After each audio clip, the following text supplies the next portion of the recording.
paixão. Portugal é mar. O mar para mim é o sítio onde eu me reencontro todos os dias.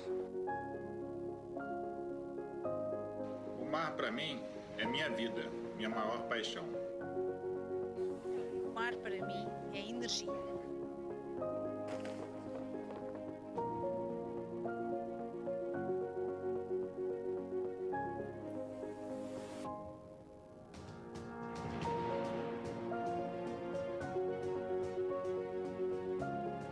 O mar para mim é o princípio da vida. Sea for me is where I long to be. The sea is my church and my playground.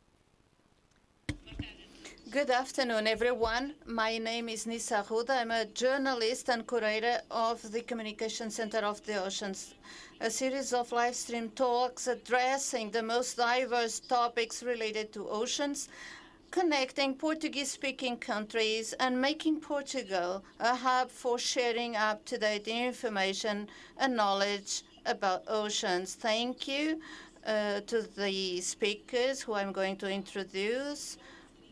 The institutional partnership with UNESCO and COI, and mainly the support and the sponsorship of the company Vestas, specialized in wind energy. Today, it's the World Wind Day. We are here to speak about the wind as a pioneering renewable energy. I will introduce the speakers. Engineer Martin Kaasgaard.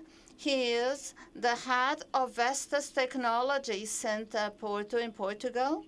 He holds a master's degree in industrial engineering and management from Aalborg University and has an executive MBA from Saïd Business School, University of Oxford.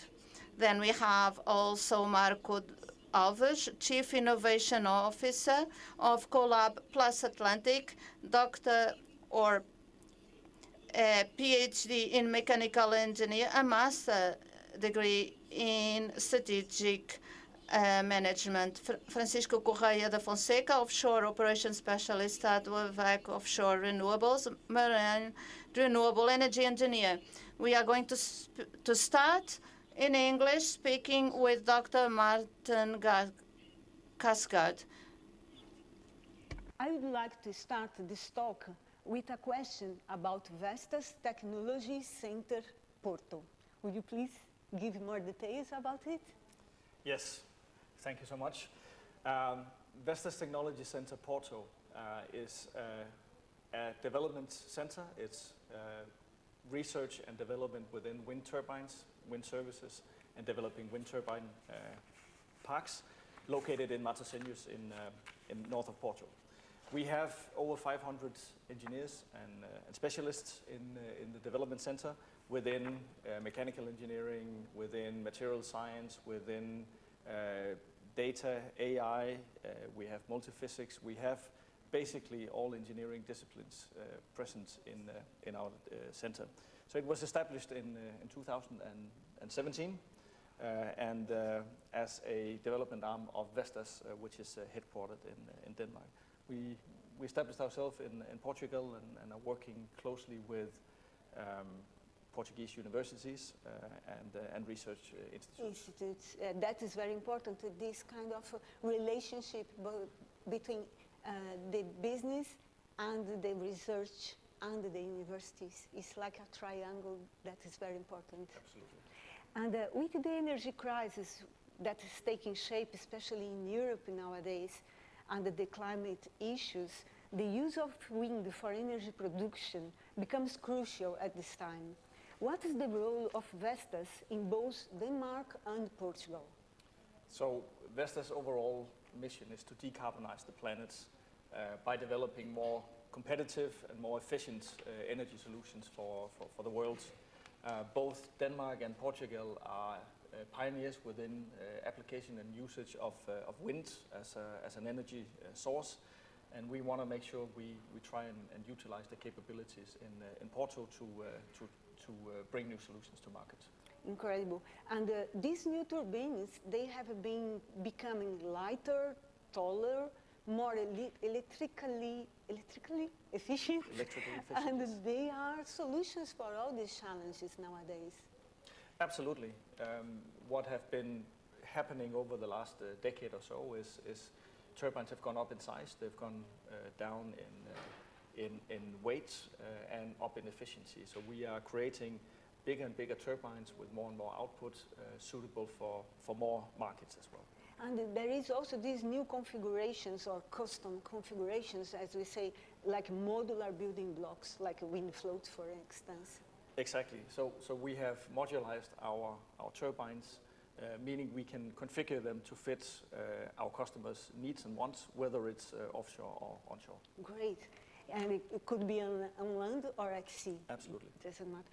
As Vestas is a global leader in sustainable energy solutions, both onshore and offshore, what are the plans for new areas of development? So we are present in everywhere where we can develop new technologies within wind or within services or within developments. In the long term, we want to continue to be the world leader in decarbonizing the planet.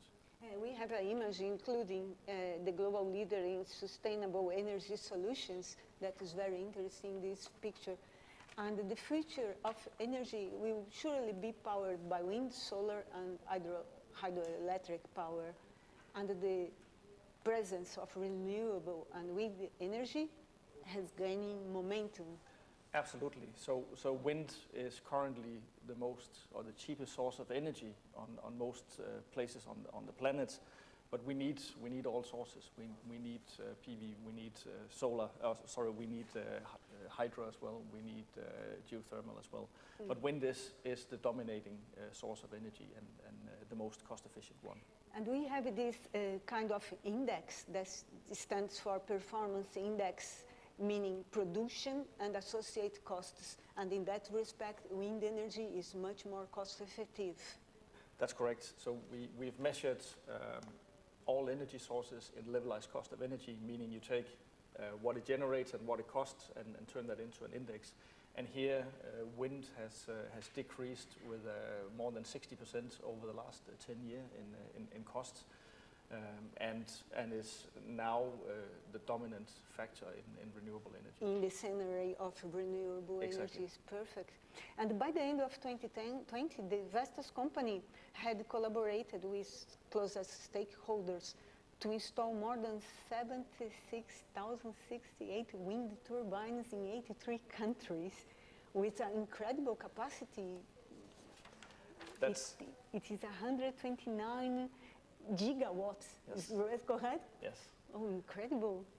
Those are, and avoiding the emission of more than 1.5 billion tons of CO2. Incredible. It is incredible. It is incredible, really. Nowadays, we don't get this information so easily, you know. It's not so easily to find. And the issue of sustainability is central to the Vestas company. Absolutely. And recently, it was awarded the Global Index distinction by the Corporate Knights.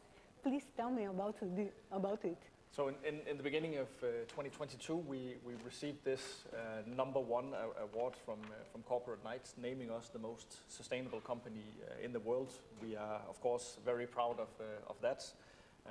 We are having sustainability close at heart, and we have several places where we can see that we have tractions on sustainability. We believe in sustainability in everything we do. Exactly. And the ranking also shows that they score from 67 to 73. So it's a big jump as well. So what is Vestas' sustainability strategy for the future? So we have launched a sustainability strategy called Sustainability in Everything We Do. It is at the core of our hearts in everything we do, as the name says. We have based it on the science-based targets where we need to keep temperature rises below 1.5 degrees. And we have primarily centered this around two targets. So a carbon neutrality in 2030 and a zero waste turbine and supply chain in 2040. And that sounds far away, but it really isn't. But it is a road to that. And Vestas is also a member of Getting to Zero Coalition, that is organization, right? That's correct.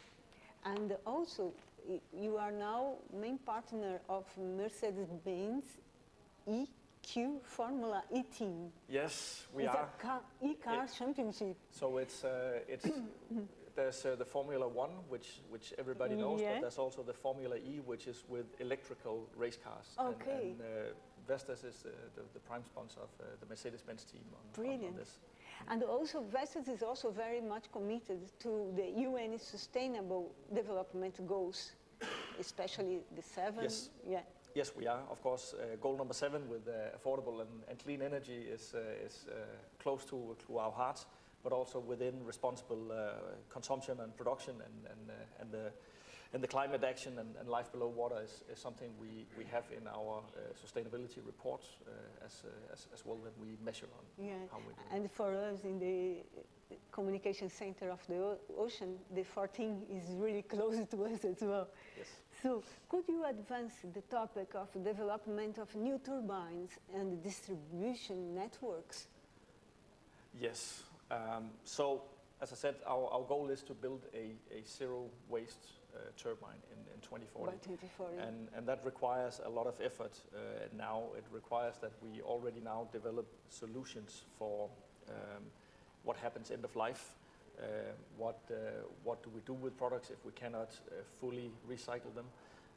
And this is what we are working on right now. And incredible, because the Vestas wind turbines require very little energy to produce compared to your own production, meaning a single Vestas wind turbine will generate around 30 to 50 times more energy than it will use in its entire life cycle. Correct. So it produces for itself more than needed to be produced. That's correct. Okay. You can say that both the energy and the CO2 that required to produce the turbine and install it and make it ready for producing energy is displaced after a few months of operation. Depending on which turbine it is, it's between 4 and 8 months. Okay, and in this period of time, the turbine will generate the same amount of energy needed to produce them. It's incredible. And tell me about the 3rd generation of Blue Marlin turbines. The Blue Marlin, or the V236, as it's called, is currently under development. So we're building a prototype in Lindø in Denmark. It's a massive turbine. One turbine can power 20,000 households, and we're building that now, and we're putting that on the market at the end of 23 or early 24. Fantastic. And also, it's important to mention that the turbines have very low water consumption, and that is a key factor in this scenario nowadays, I mean globally.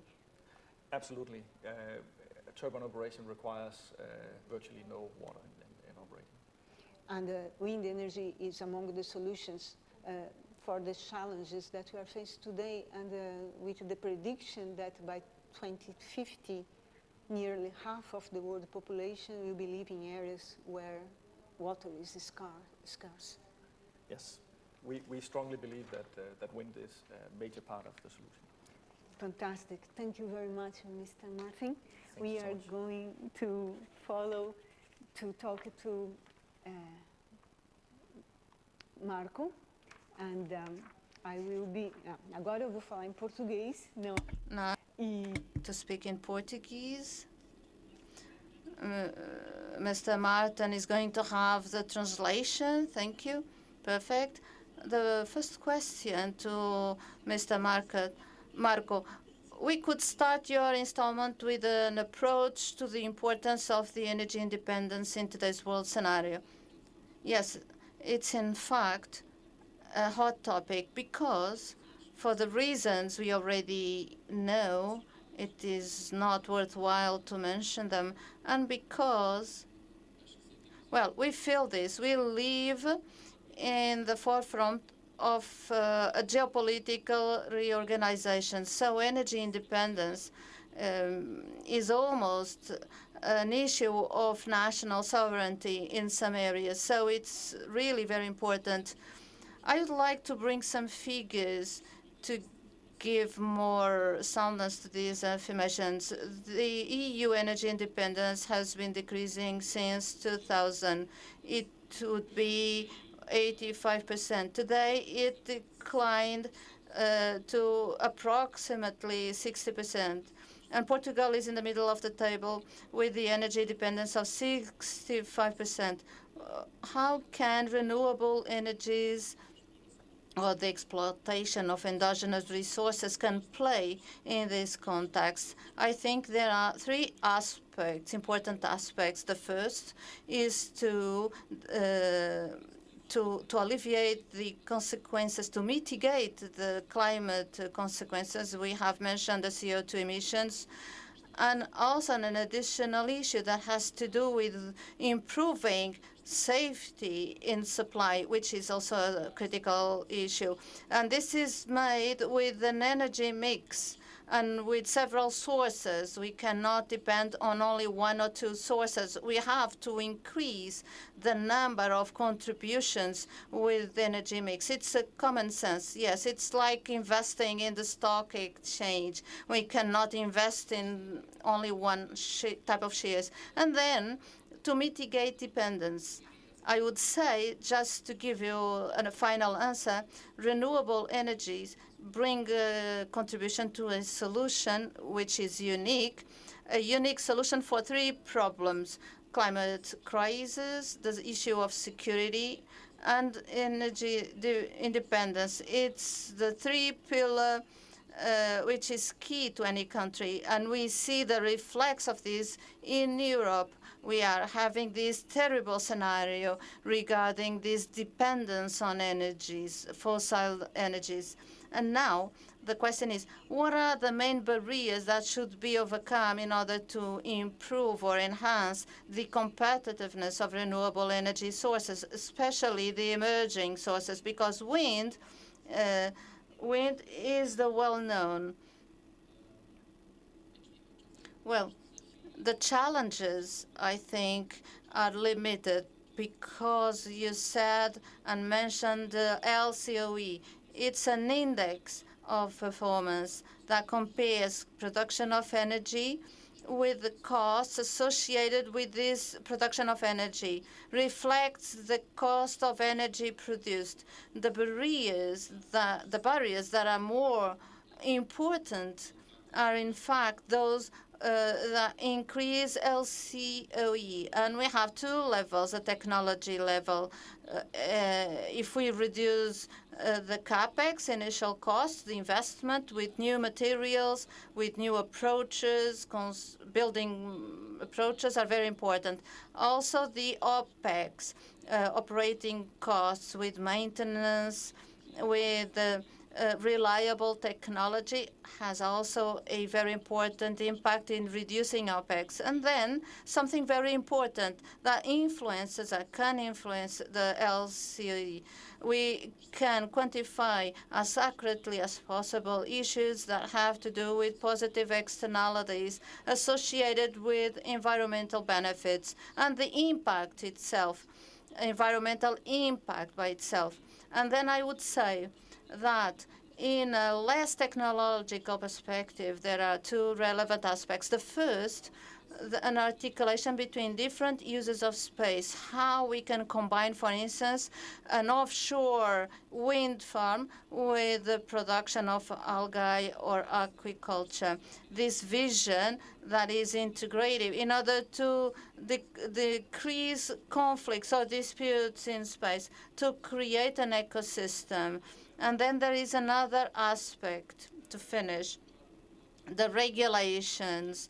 The regulations are very important because a transparent regulation with clear rules will allow clear and with a long-term perspective, allow to attract investment, which is fundamental. To attract investment means to gain scale, to create volume, meaning to reduce costs, meaning to attract more investment. So we start a virtuous cycle, which is quite advantageous. It's a circular economy thing. Yes, it has a very important impact here. But to attract investment, to gain volume, to reduce costs, and to attract,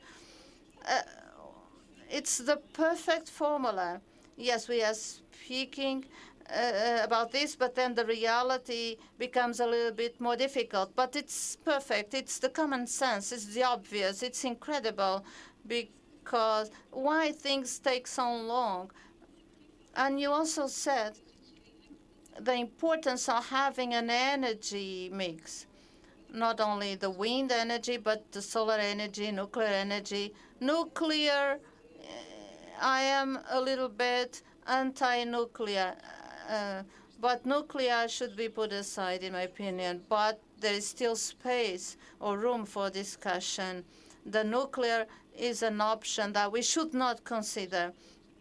We have spoken about this in a previous speech.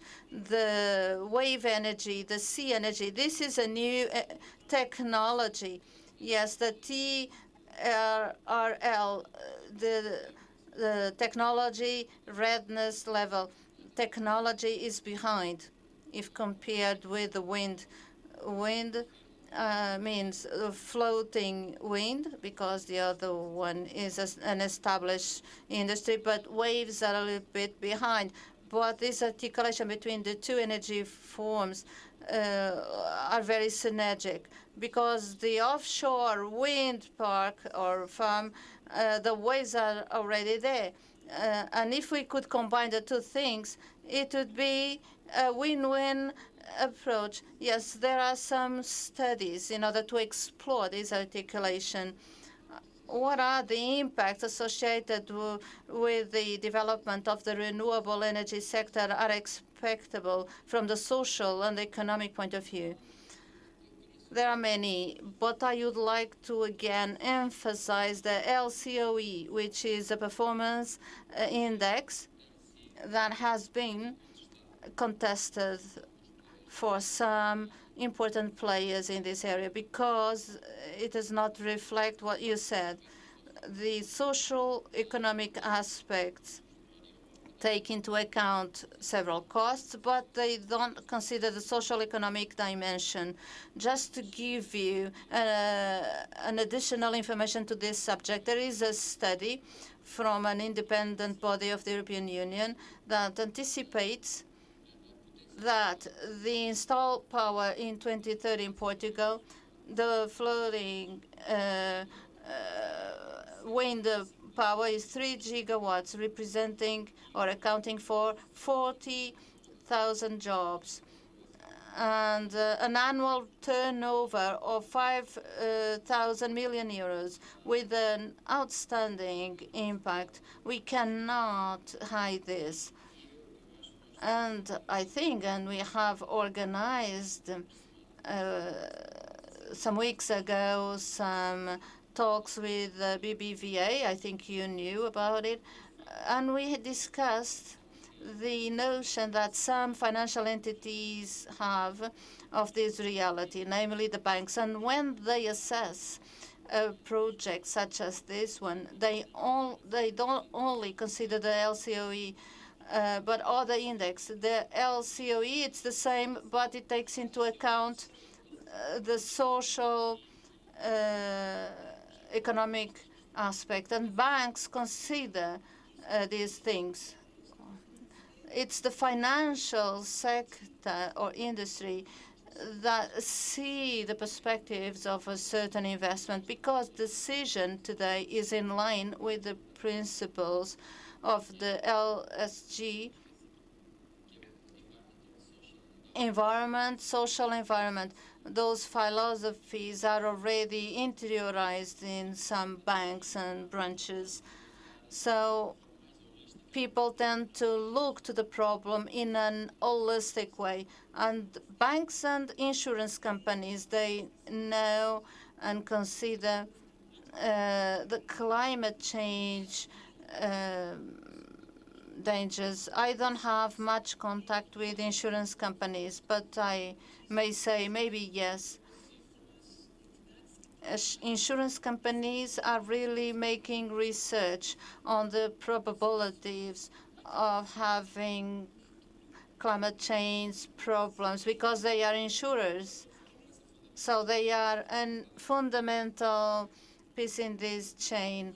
Well, speaking about the issue related with the amount of data and metadata, this is so fashionable nowadays, to be combined for a smart approach to renewable energy development. How could it be done? Today, people speak about meta-analytics, machine learning, and artificial intelligence, and there is a mixture of concepts just to try to bring some light into it.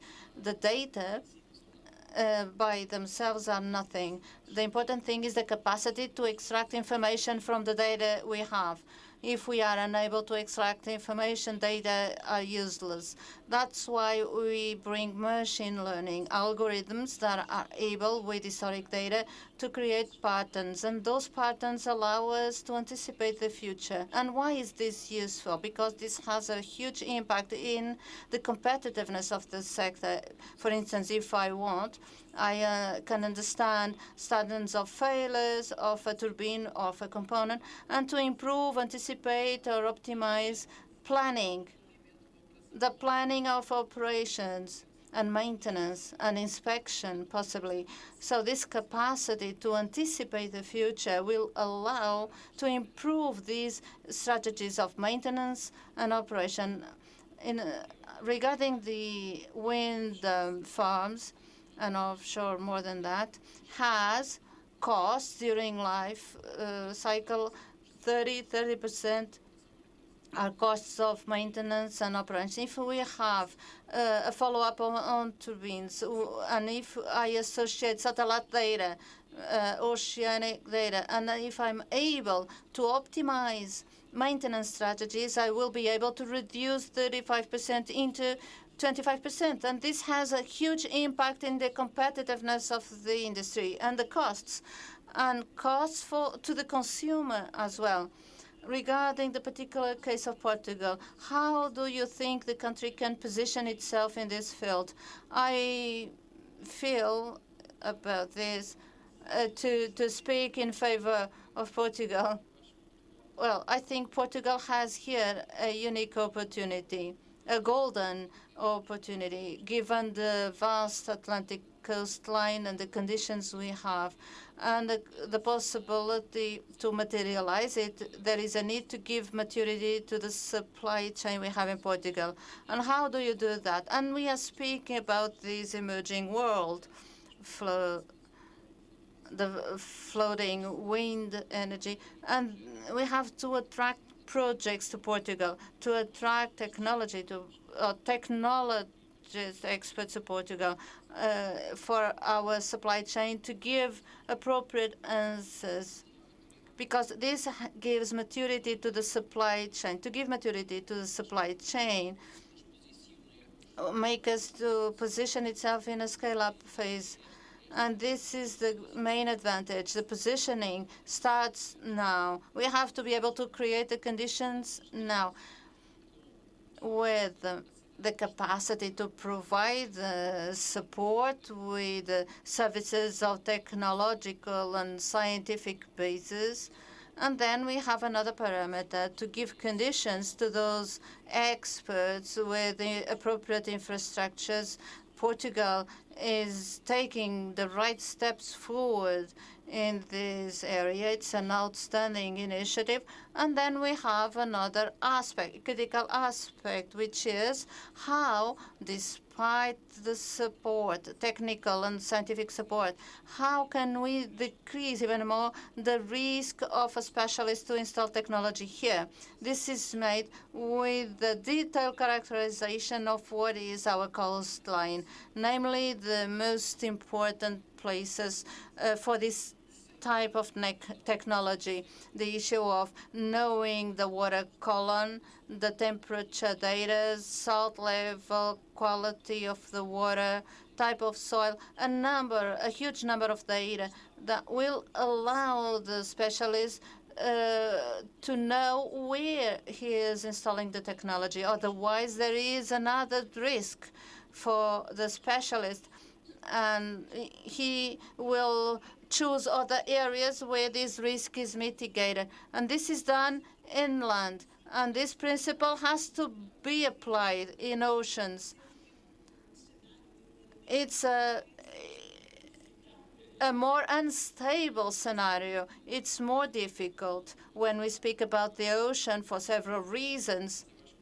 But I think the principle is this one, to know our sea in detail as much as possible. Well, now we are going to have the United Nations Ocean Conference in Lisbon, and this conference is going to approach this data. We have to know the field. I don't know the dimension of Portugal. We are the 9th biggest country in the world with exclusive areas. This Atlantic vocation, this has to be explored. Sometimes the Portuguese language does not interpret this very well, but people have to know what they are doing. Thank you very much. Thank you very much once again. Thank you for the invitation. I didn't thank you before, but I thank you now. It's always a master class. We learn a lot with you. Now, I will pass on to Francisco Correia de Fonseca, engineer. From the installation and maintenance point of view, which is your area of expertise, what are the main advantages of floating wind farms compared to the fixed offshore wind farms in high sea? Thank you.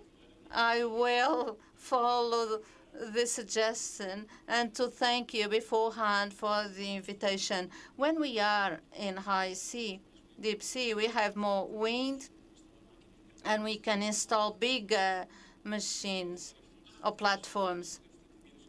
We may have bigger turbines, and if we are speaking about turbines of 10 megawatts, we are speaking about machines with 118 meters high, 200 meters wide, bigger than a football field, just to give you a reference. What happens here in Portugal? The floating wind farms, the floating platforms can be installed in deep water areas, and this is good news to Portugal because coastline waters are deep, and therefore areas where the depth is beyond 50 meters, the area is no longer competitive to have fixed infrastructures and becomes more interesting to have floating platforms. From the point of view of installation, one of the biggest advantages of the floating wind farms is that this work can be done in Porto. And this is good from the cost point of view because we can use less expensive vessels and risks of working in high sea. There are risks in working in high sea, and this is mitigated as well. And cranes. The cranes is also considered. When we are working in high sea to install a fixed wind farm, we are speaking about type of works that last for a year, or vessels, big vessels that cost approximately 400,000 euros a day. When we start to have floating platforms, we can do the installation and build a platform in Porto, reallocate them using small installations, so there is a big advantage here. It's like the work is done inland, and then we carry the energy into land. Depending on the type of platform, floating platform, it can be stored in a simpler way after being disassembled. There are platforms which are not so deep, 20 meters of high, 10 of high to come into the port. Some of them can reduce the height when it enters the port, the harbor, like a boat, like a vessel. They can come in the harbor and make the installation. This is really very sophisticated, very enthusiastic technologies, and Portugal has a great opportunity. And really, the high competition technicians, they have a lot of technology. Our knowledge comes from hundreds of experience in the sea. How can we reduce the cost of maintenance of a wind farm? We can reduce the costs in several ways. The maintenance costs can be associated with indirect costs, direct costs as well. The direct costs are paid by the director of the farm, and indirect costs, the turbine is switched off, it's not producing energy, and is not producing revenue. Or failures. If there is a failure, the turbine is switched off, has to be repaired, so we have direct and indirect costs. The first type, from the design point of view, is to try to reduce the probabilities of failure and the number of frequencies on how many times you have to do maintenance to the turbine. On the other hand, it has to do also with something that Marco said, maintenance strategies, optimize maintenance strategies. We choose the right heights to do the maintenance of the farms when there is less wind, less loss of revenue when the turbine is stopped, but also maintenance strategies that can minimize the total cost of the operations using cheaper vessels. Of course, the floating wind brings this opportunity. So the drones, the robot technologies will have an important role. Yes, right now we also have a project that is exploring this. There is a lot of work to do in maintenance work to the tower or to the turbine. Instead of using someone in the turbine hanging, can be done with a drone, and they do it in less time, less costs, less risks. It's quite a good advantage. So technology has been very interesting, namely with the visual thing, when we may have a bird view, not from the top, but also under the water. We also have robots under the water with motor operating vehicles that have cameras and sensors that can see and watch everything under the water in an offshore wind farm. It's very enthusiastic. Yes, I'm so excited because during the last speech we spoke with the Portuguese researchers in a consortium. It's something else that I'm going to add. They developed a camera, an object, by the way, that is like an hyperbaric camera that goes to the bottom of the sea, is able to capture the animals, bring them to the surface without killing them. Exactly, with exactly like the divers' cameras, biologists will have the possibility to see the living organism or animal. Coming back to the subject, in the seeds, this is fundamental because you are in a hostile environment, and we have many things that can happen, and the technology can be one more step forward, helping the humans to bring forward the development. Going to the third questions, what are the biggest challenges in maintaining a floating wind farm? You spoke about the cranes. Yes, there is the challenge of the equipment when turbines are getting bigger.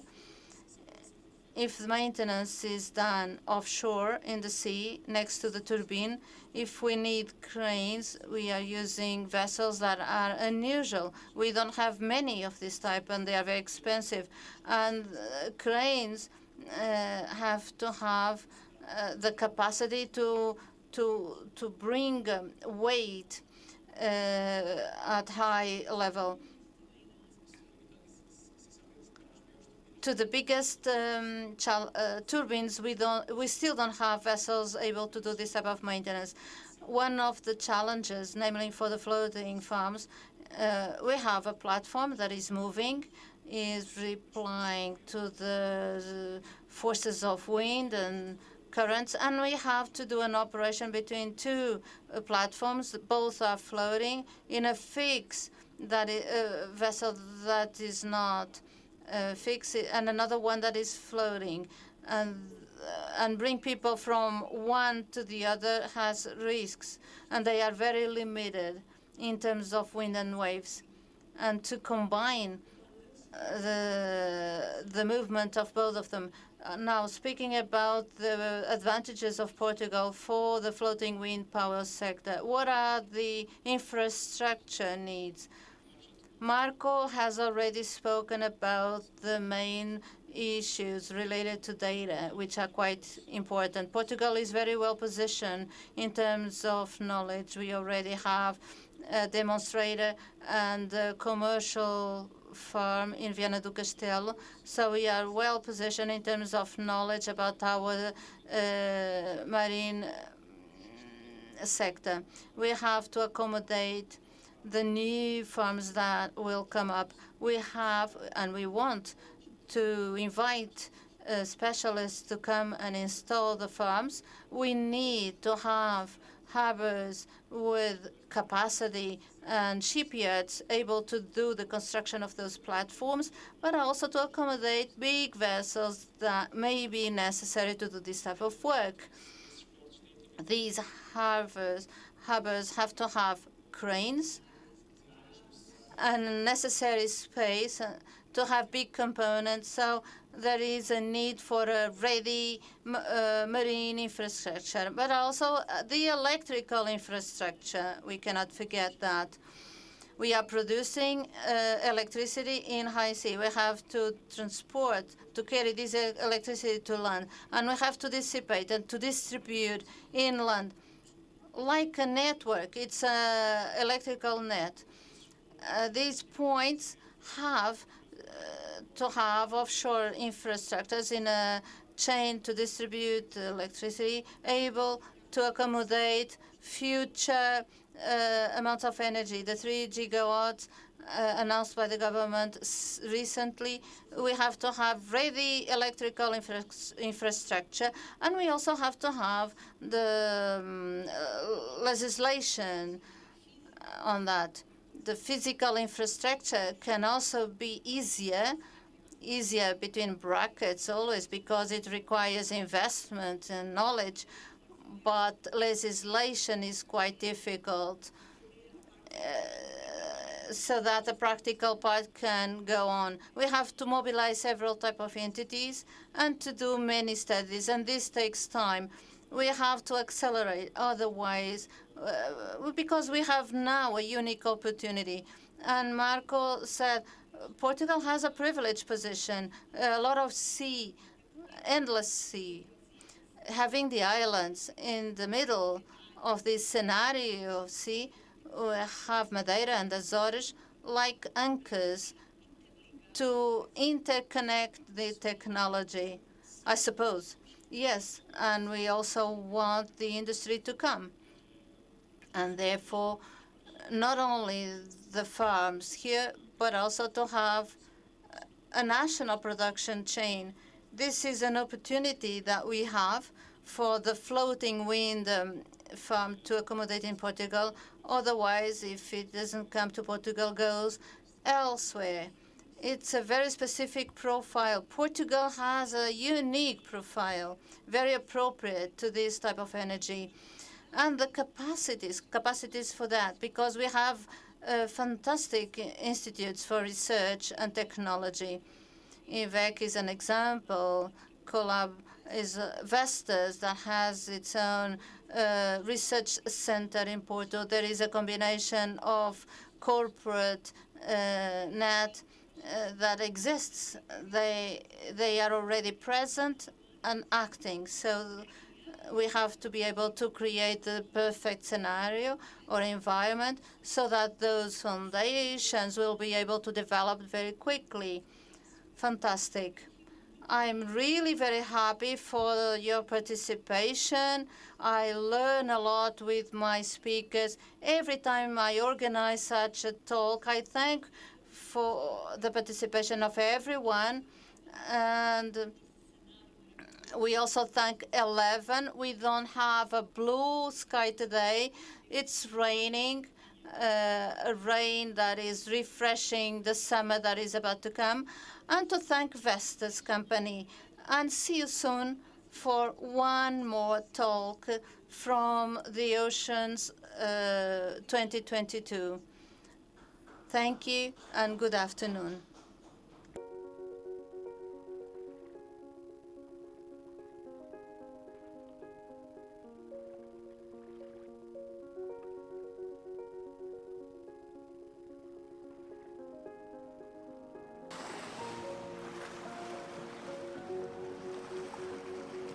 Mar é a minha paixão. Portugal é mar. O mar para mim é o sítio onde eu me reencontro todos os dias. O mar, para mim, é minha vida, minha maior paixão. O mar para mim é energia.